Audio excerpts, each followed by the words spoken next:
തൊലി കറുത്തവർ നാട് വിട്ടു പോകൂ എന്ന തരത്തിൽ ഓസ്ട്രേലിയയിൽ വിവിധയിടങ്ങളിൽ ചുമരെഴുത്തുകൾ.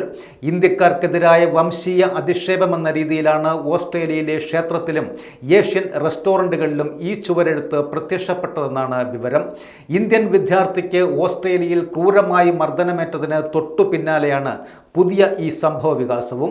മെൽബണിലെ സ്വാമിനാരായണ ക്ഷേത്രത്തിലും 2 റെസ്റ്റോറൻറ്റുകളിലുമാണ് വിദ്വേഷകരമായ ചുമരെഴുത്തുകൾ പ്രത്യക്ഷപ്പെട്ടതെന്നാണ് റിപ്പോർട്ടുകൾ. ഇതോടെ ഓസ്ട്രേലിയയിലെ ഇന്ത്യൻ സമൂഹങ്ങൾക്കിടയിൽ ആശങ്കയും വർദ്ധിച്ചു വരികയാണ്. മെൽബണിൻ്റെ കിഴക്കൻ പ്രാന്തപ്രദേശമായ ബൊറോണിയയിലെ വാർഡ് ഹെർസ്റ്റ് ഡ്രൈവിലുള്ള ശ്രീ സ്വാമിനാരായണ ക്ഷേത്രത്തിലാണ് വംശീയ അധിക്ഷേപങ്ങൾ ചുമരുകളിൽ പ്രത്യക്ഷപ്പെട്ടത്. ബൊറോണിയ റോഡിൽ സ്ഥിതി ചെയ്യുന്ന 2 റെസ്റ്റോറൻറ്റുകളിലും അതേ ദിവസം തന്നെ അത്തരം അധിക്ഷേപങ്ങൾ കൊണ്ട് വികൃതമാക്കിയിരുന്നു.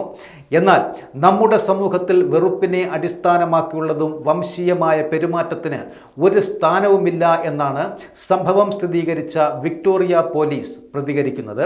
വിദ്വേഷവും വംശീയതയും നിറഞ്ഞ ഈ സംഭവം അസ്വസ്ഥതപ്പെടുത്തുന്നതാണെന്നും അടിയന്തര അന്വേഷണത്തിന് ഉത്തരവിട്ടിട്ടുണ്ടെന്നും അധികൃതർ അറിയിച്ചിട്ടുണ്ട്.